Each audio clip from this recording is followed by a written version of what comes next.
Bueno, vamos a continuar el segundo video. Me da igual nuevamente, mucho gusto saludarlo. Si lo ven en la mañana, en la tarde o en la noche, a la hora que ustedes tengan disponible, omitan mi cara, ya ven que tengo esta marcota.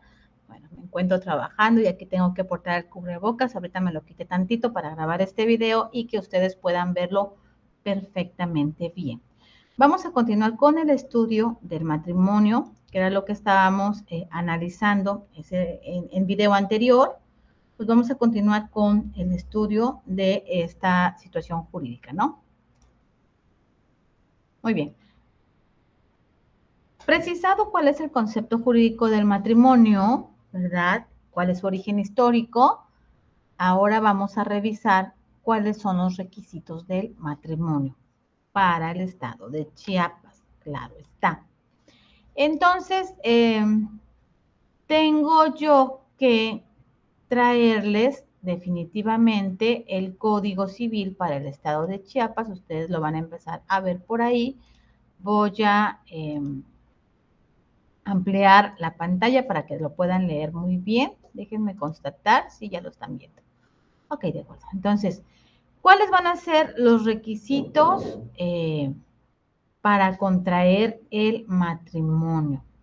Dice el capítulo 5 del título 3 del libro 1 de las personas del Código Civil para el estado de Chiapas. Bueno, más bien en el título 3 ya nos va diciendo cuáles son los documentos que hay que llevar para celebrar el acta de matrimonio, pero en el título 5 es donde nosotros vamos a encontrar cuáles son los requisitos para que se pueda contraer matrimonio en esta entidad federativa. Voy un poquito rápido para que lleguemos. Aquí está, título 5 de los esponsales. Bueno, esto fue lo que estábamos leyendo, que ya no existe, como ustedes pueden ver. Estaba del artículo 136 al 142, pero fue derogado el 22 de abril de 1998. En el capítulo 2 es donde vamos a encontrar en la actualidad cuáles son los requisitos para contraer matrimonio a partir del artículo 143. Yo voy a irles leyendo, aquellos que no puedan ver la pantalla lo van a escuchar y los que puedan ver en su pantalla esta diapositiva pues lo van a ir siguiendo conmigo. El artículo 143 del Código Civil refiere que el matrimonio debe celebrarse ante los funcionarios que establece la ley y con las formalidades que ella exige, ¿verdad?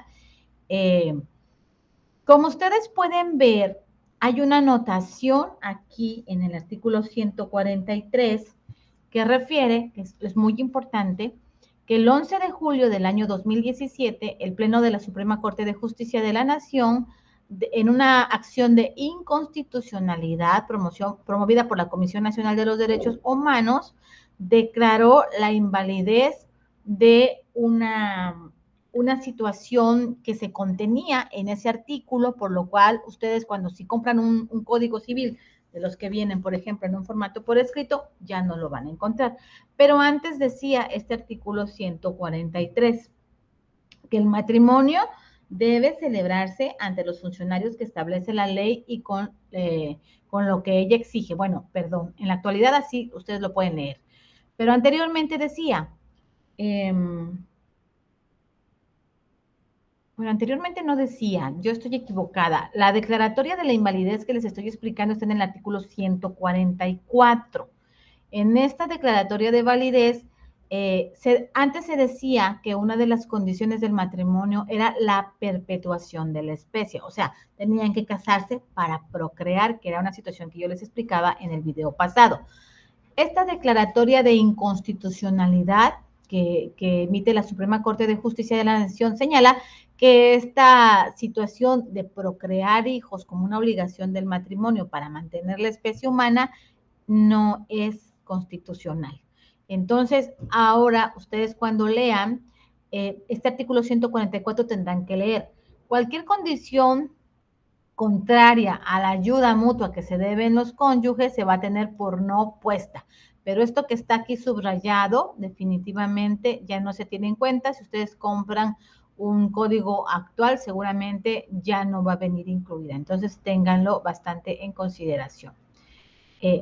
Luego, dentro de los requisitos del matrimonio, tenía el artículo 145 que decía, antes de esta declaratoria de inconstitucionalidad, decía, para contraer matrimonio, el hombre y la mujer necesitan haber cumplido 16 años. Los jueces de primera instancia del ramo civil, según el caso, podrán conceder dispensa de edad por causas graves y justificadas. Esta permisión de contraer matrimonio entre personas menores de edad fue analizada también por la Suprema Corte de Justicia de la Nación y el 11 de julio de 2017 el Pleno también dijo que esta parte era inconstitucional. Entonces, ahora, bueno, inconstitucional que se contraiga entre hombre y mujer, ahora es cualquier persona. Entonces, tenemos que darle lectura a este 145 como que para contraer matrimonio solo se necesita haber cumplido 18 años. Este sería el tope mínimo para casarse civilmente y el término entre personas, ya no es entre hombre y mujer por las situaciones que yo ya les expliqué en el video anterior y por virtud de esta resolución de inconstitucionalidad. Recordemos que cualquier persona que tenga la edad legal según el orden jurídico interno requerida para casarse puede hacerlo independientemente de su orientación y preferencia sexual. ¿De acuerdo? Entonces, ustedes pueden leer en adelante el artículo 146 que dice que está derogado por virtud de una reforma del 6 de abril del 2016, solamente para un efecto histórico les voy a leer lo que decía ese artículo. Señalaba, el hijo o la hija que no hayan cumplido 18 años no puede contraer matrimonio sin consentimiento de su papá o de su mamá. Antes, las personas menores de edad que deseaban, algunas eran orilladas a contraer matrimonio, acudían con un juez que tuviera competencia para resolver en materia familiar y se promovía un acto de jurisdicción voluntaria que se llamaba dispensa de edad. Entonces ahí venían todos aquellos sujetos que no tenían 18 años para solicitarle al juez de lo familiar que autorizara que pudieran casarse, ¿no? Más que nada los que estaban menos de 16, porque después de 16 suplían el consentimiento de papá y mamá, pero los más pequeñitos acudían a un juez de lo familiar a solicitar que se casaran. Y esto era una práctica común que se hacía, pero que después de todos los estudios que yo ya les he venido explicando y de los análisis que se han hecho de lo que sucede con los jóvenes, los adolescentes que se casan a muy temprana edad o que tienen hijos a muy temprana edad, que dejan de estudiar, que carecen de oportunidades laborales y que van encaminados a vivir en pobreza extrema, se decide mejor prohibir el matrimonio infantil. Entonces, por eso ya no existe en la actualidad este artículo 146 ni 147. De hecho, se derogó todo hasta el artículo 152, que era de lo que hablaba antes de la permisión de cuando no se tenían 16 años, sino menos, había que acudir con un juez familiar para pedir una dispensa de edad y casarse. Los que tenían de 16 hasta antes de 18 suplían este consentimiento, lo daban sus papás directamente ante el registro civil. Hoy día nadie se puede casar si es que no tiene 18 años de edad por estas circunstancias que ya les conté. Entonces, todo esto es histórico. Voy a tratar de hacer un escaneo de un código viejito. Creo que se los puedo enseñar a ustedes como tengo yo, por ejemplo, aquí en la pantalla. Vean que ya marqué todo lo que no sirve, porque este es un código antiguito que tengo, todavía me sirve bastante. Solamente voy concatenando la información oficial que encontramos en la página del Congreso del Estado para ir validando la legalidad y validez de los dispositivos legales, pero aquí pueden ver cómo ya marqué todo lo que ya no se usa porque ya fue derogado, ¿de acuerdo? Entonces ustedes van a encontrar la lectura así como la están viendo en la pantalla. Y entonces, ya dije, estamos hablando de los requisitos para contraer matrimonio. El primer requisito es que no exista un impedimento para contraer matrimonio. ¿Dónde vamos a encontrar nosotros los impedimentos? En el artículo 153 del Código Civil. Y bueno, acuérdense que dice ahí, son impedimentos para celebrar el contrato de matrimonio, el literal 1, la falta de edad requerida por la ley. ¿Cuál va a ser la edad requerida por la ley? 18 años. En la fracción segunda, pues ese ya ni le tomen en cuenta porque ni siquiera ya aparece ahí. En la fracción segunda, antes del 2016, y como estaba permitido el matrimonio infantil, decía, Se necesita también el consentimiento de los que ejerzan la patria potestad, de los tutores o de los jueces en su caso. Como ya no se permite el matrimonio infantil, eso ya no existe y ustedes por eso pueden leer que dice se deroga. En la fracción tercera, que además está mal escrita la palabra parentesco porque va con S, dice que es un impedimento para contraer matrimonio el parentesco por consanguinidad legítima o natural, sin limitación de grados en la línea recta, ascendente o descendente. ¿Eso qué significa? Creo que cuando estuvimos estudiando lo que era el parentesco, por ahí les hice una súper reseña, déjenme buscar cómo se veía, de cuál era el parentesco consanguíneo en línea recta, ascendente, descendente, y solo para que ustedes se acuerden, ¿no? Vean que este es el que se da entre los abuelos, los hijos y los nietos. Es en línea recta porque podemos contar de los nietos, hijos hacia abuelos o descendente, en línea recta descendente si es de los abuelos hacia los hijos, hacia los nietos. Sobre todo ellos no puede constituirse una relación de matrimonio porque está estrictamente prohibida por el artículo 153, fracción tercera del Código Civil.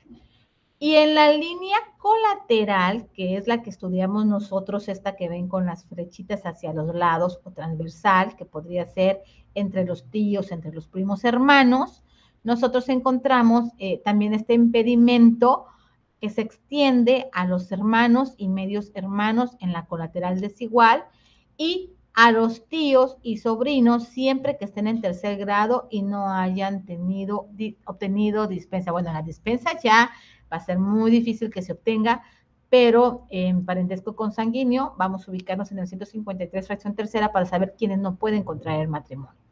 Luego, nuevamente encontramos el literal cuarto, parentesco, lo volvieron a escribir con Z, va con S, por Dios, parentesco. No se puede contraer matrimonio en los casos de parentesco por afinidad en línea recta sin limitación alguna. ¿Recuerdan quiénes son los parientes por afinidad? Esto de igual modo lo estudiamos en clase anterior cuando vimos filiación y hablábamos de los suegros, de los yernos, de las nueras. En este caso no se puede contraer matrimonio. En la fracción quinta, que también ya parece derogada, decía que no puede contraerse matrimonio cuando ha habido adulterio entre personas que pretendan contraerlo y el adulterio esté demostrado. Esto ya no existe, fue derogado el 24 de enero del 2018. Hay una serie de cuestiones derivadas con las relaciones sentimentales y el desarrollo de la libre personalidad que merecería otro video u otra clase más explícita para poder entenderme, pero este impedimento que antes existía, pues ahora ya no lo hay más, entonces estas personas que tienen relaciones que pueden ser aún consideradas como adulterio o como infidelidad, que ojo, la infidelidad es una forma de violencia moral, eso lo vamos a ver en su momento, pero ya no es un impedimento para no contraer matrimonio. Sí lo sigue siendo el atentado contra la vida de alguno de los casados para contraer matrimonio como el que quede libre. Imagínense que esto es muy alarmante, que alguien quiera matar a otro más para quedar viudo o viuda y poder casarse con otro. Entonces, esto sí es un impedimento para contraer matrimonio. También lo es la fuerza o miedo graves o cualquier circunstancia que impida manifestación de la libre voluntad. ¿Qué se les ocurre a ustedes en este caso en específico? A mí se me ocurre que puede ser cuando a una persona se le priva de la libertad y se le mantiene privada de la libertad con la finalidad de obtener su consentimiento para casarse. Este podría ser el caso de que exista una fuerza o miedo grave para orillar a alguien a decir sí me caso contigo, aunque vaya contra de su voluntad, lo esté haciendo por miedo. Sigue siendo un impedimento para contraer matrimonio la embriaguez habitual, el uso indebido y persistente de cualquier tipo de drogas enervantes o padecer una enfermedad incurable que sea contagiosa o hereditaria y que impida las funciones relativas a cumplir con los fines del matrimonio. Cuando ustedes lean esta última parte del artículo de la fracción octava del artículo 153, van a eliminar inmediatamente que la procreación para perpetuar la especie, ¿verdad? O que sea entre hombre y mujer. Eso ya no existe porque puede ser cualquier persona y se pueden o no procrear hijos. Lo que se busca en el matrimonio es la ayuda mutua, la solidaridad, la cooperación y la vida en común, ¿no? Pero esto sigue siendo un impedimento para contraer nupcias, como también lo es cuando se padezca alguna causa de enfermedad reversible o irreversible, o que por su estado particular de discapacidad, ya sea de carácter físico, sensorial, intelectual, emocional, mental, o varias de ellas a la vez, no puedan gobernarse, obligarse o manifestar su voluntad una persona por sí mismo o por medio de quien la supla. Es decir, alguna persona que se encuentre en estas circunstancias no va a poder ser obligada a casarse, como sí podría suceder en antaño y como sí sucedía, sobre todo cuando estaban comprometidos patrimonios familiares muy importantes, pero en la actualidad, y como estamos hablando de la protección a los más desfavorecidos y del libre desarrollo personal, no se puede obligar a alguien a contraer nupcias en estas circunstancias.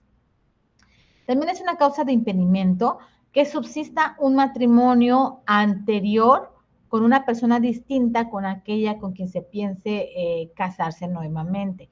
Esta es una de las razones muy comunes que da lugar en la actualidad a las acciones de nulidad de matrimonio. Cuando sabiendo que ya se está casado, te casas nuevamente, pues el segundo matrimonio es nulo y también hay una serie de consecuencias que de igual modo se las voy a explicar más adelante.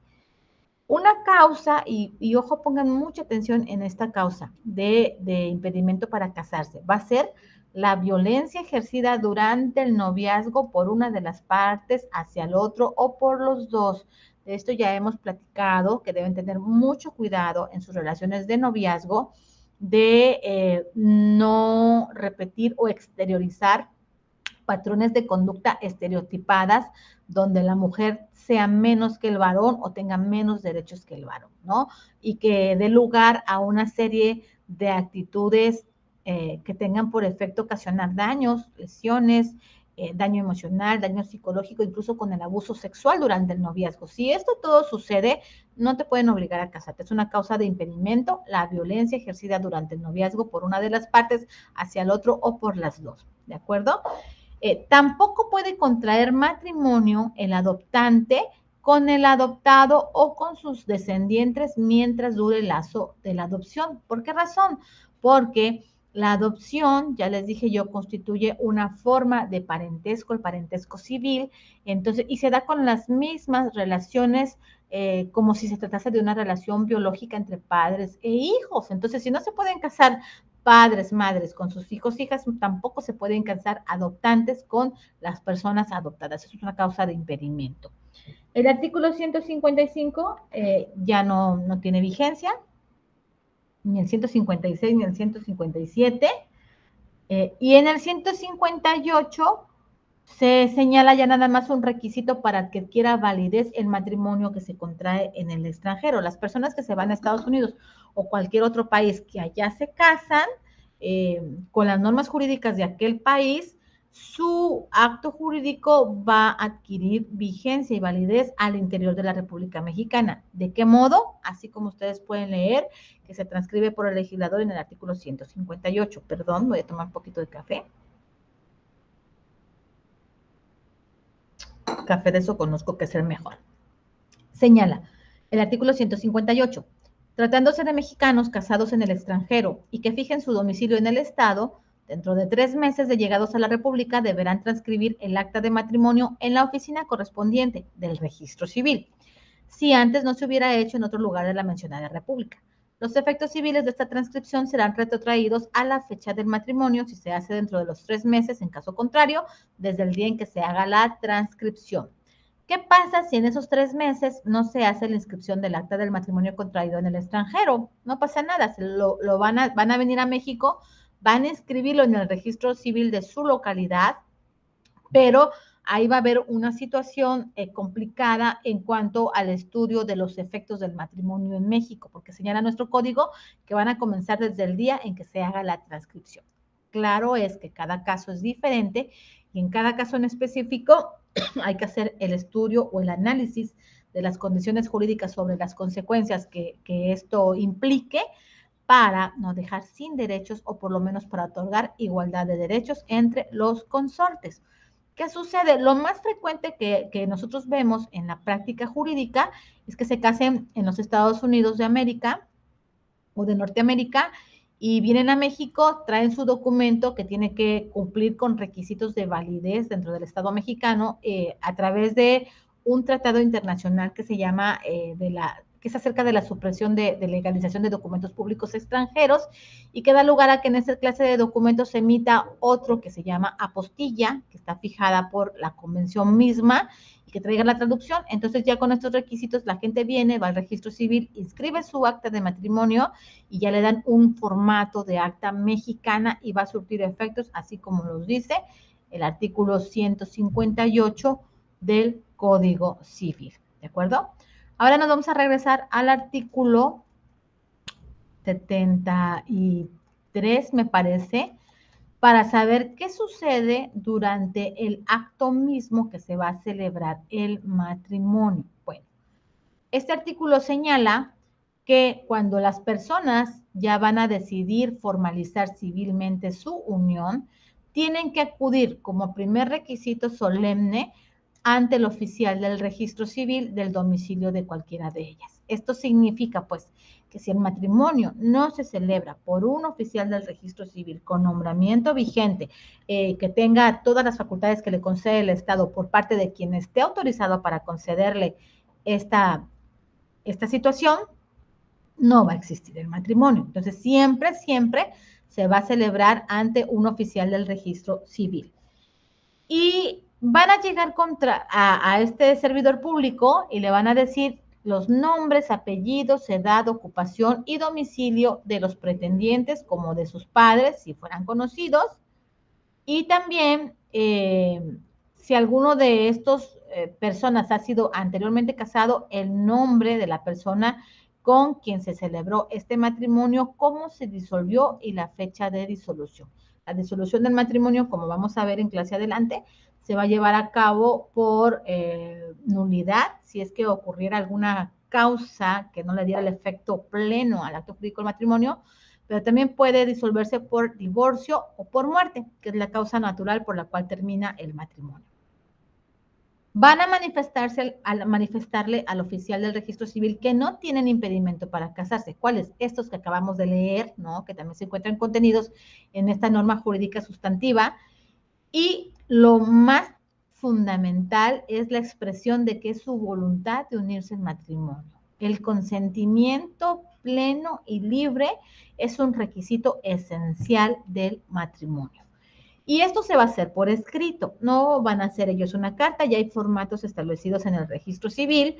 Estos formatos van a ser firmados por los solicitantes, para el caso de que no pudieran firmarlo, pues van a imprimir la común llamada huella digital.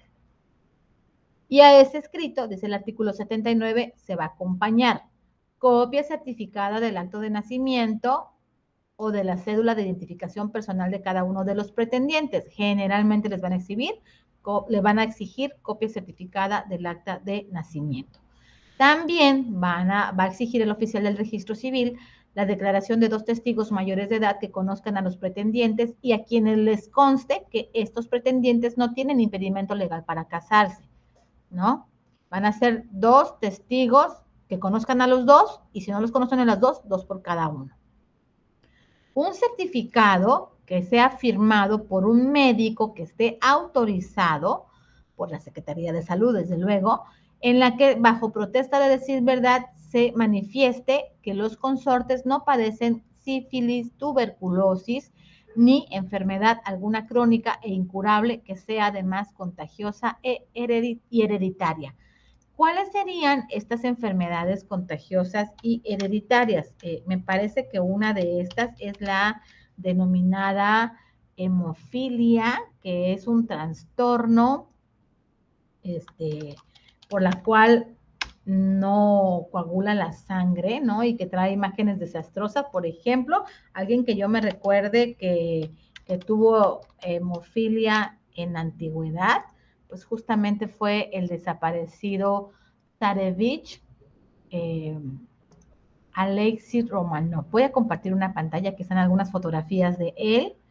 Él era hijo de quien fue el zar Nicolás II de Rusia, y él estaba enfermo de esta situación justamente porque en la antigüedad las personas se casaban teniendo una relación consanguínea muy cercana. Esta es una situación por la cual el Código Civil prohíbe que se puedan casar personas que tienen un origen consanguíneo muy cercano, porque luego los descendientes pues van a enfermarse gravemente de situaciones que vayan presentando por esta relación de sangre o consanguínea. También hay otra imagen de un personaje importante en la historia del antiguo Egipto, que es este faraón. Se llamaba, bueno, no se llamaba Akenatón, él se cambió el nombre porque modificó sus creencias religiosas. Nosotros vamos a encontrarlo, si ustedes quieren hacer una búsqueda, ¿verdad? Ya saben, ustedes entran a Google, súper fácil. Él se cambió el nombre y luego se hizo llamar Akenatón. Aquí están viendo la imagen de Akenatón. Él también sufría algunas consecuencias de la unión consanguínea entre sus padres, que generalmente en Egipto, y si estoy mal, ustedes me pueden corregir, por favor, ellos se podían casar entre hermanos. Entonces, él sufrió esta consecuencia. Pueden ver aquí su imagen, cómo es que tanto en bustos, tanto en esculturas, pero también en registros históricos se hablaba de que el cuerpo de Akenatón se asemejaba muchísimo al cuerpo de una mujer. Entonces, y tenía que ver esta situación de su complexión física por las cuestiones de sangre derivadas de la hermandad que existían pues entre sus ascendientes. Vean aquí también, por favor, muy importante cómo es que, vean la figura que está aquí del lado donde está adorando él al sol, porque él fue, los problemas que tuvo en Egipto, y esto ya viene como comercial, es que él dejó la religión politeísta y se centró, creó una religión monoteísta donde él decía que había un único Dios y que era el sol, el Dios Sol. Y entonces, bueno, pues aquí ven ustedes la imagen de Akenatón adorando al Dios Sol, ¿no? Pero vean en esta parte de la imagen cómo la figura de este faraón se asemejaba mucho al de una mujer. Entonces, pues dicen, ¿verdad?, que tenía que ver con la situación de la unión de sangre que existía entre sus padres. Por eso se cuida mucho que no se puedan casar entre hermanos o entre parientes muy cercanos, porque pueden haber condiciones hereditarias que van a afectar desde luego a su descendencia. Muy bien. Y por acá vamos a encontrar también que como requisito para la celebración del acto formal del matrimonio se necesita un convenio. Este convenio se va a presentar ante el oficial del registro civil, en la que se van a decir si tienen bienes que van a adquirir de manera común o qué bienes se van a respetar de los que ya adquirieron, o sea, cómo se van a abarcar los bienes que lleven o que no lleven o que se van a adquirir, y que tiene que ver ya esto estrictamente con el régimen patrimonial que se vaya a asumir durante la vida matrimonial, que va a ser el de separación de bienes o el de sociedad conyugal. De igual modo, la forma en que se van a proporcionar alimentos, la forma de distribuir la propiedad de los bienes muebles o inmuebles, la repartición de créditos activos y pasivos, de ingresos y egresos de bienes recibidos a títulos gratuitos en forma separada o común, la prevención en cuanto a bienes futuros y la forma de aplicar todos estos. Este convenio es lo que vamos a llamar, o tendría que llamarse capitulaciones matrimoniales, que lamentablemente no siempre se hace. No hay una práctica extendida en todas las oficialías del registro civil mexicano de hacer justamente este listado de capitulaciones matrimoniales y de inscribir además las capitulaciones matrimoniales en el registro público para que adquiera validez, ¿no? Y también se va a presentar, en caso de ser necesario, copia certificada del acta de defunción o de divorcio si alguno de los pretendientes es viudo o divorciado, o copia certificada de la sentencia de nulidad de matrimonio. ¿Para qué? Para que el matrimonio sea válido, porque ya dijimos que si subsiste un matrimonio anterior, entonces va a estar afectado de nulidad. Esto es, dice que el artículo 80, que por falta de conocimiento de los interesados, el oficial tiene que redactar este convenio con los datos que los interesados le suministren.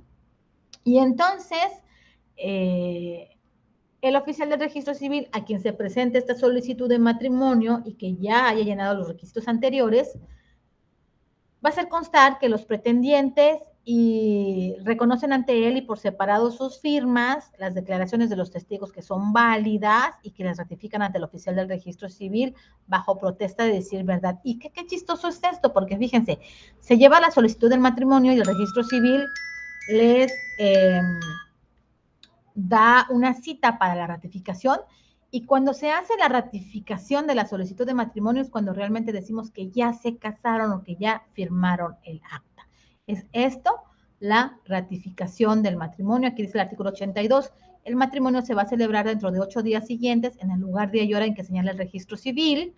Y ahí van a estar presentes ¿quiénes? Pues obviamente el oficial del registro civil, los pretendientes o su apoderado, porque resulta que el matrimonio, a pesar de ser un acto muy formal, está permitido contraerlo por un apoderado especial. Bueno, si ya se reunió todo esto, el oficial va a leer en voz alta la solicitud de matrimonio, los documentos presentados, las diligencias presentadas, va a interrogar a los testigos acerca de que si los pretendientes son las mismas personas de la solicitud, va a preguntar a los pretendientes si es su voluntad unirse en matrimonio, si están conformes, y si lo están, los va a declarar unidos en nombre de la ley y de la sociedad en matrimonio, hecho lo cual se va a levantar el acta, que esta acta ya está previamente llenada, en la que se va a hacer constar nombres, apellidos, edad, ocupación, domicilio, nacionalidad y lugar de nacimiento de los contrayentes, que son mayores de edad, porque este es un requisito esencial del matrimonio, nombres, apellidos, domicilio y nacionalidad de sus padres, si se puede, que no hubo impedimento para el matrimonio o que si lo hubo está dispensado,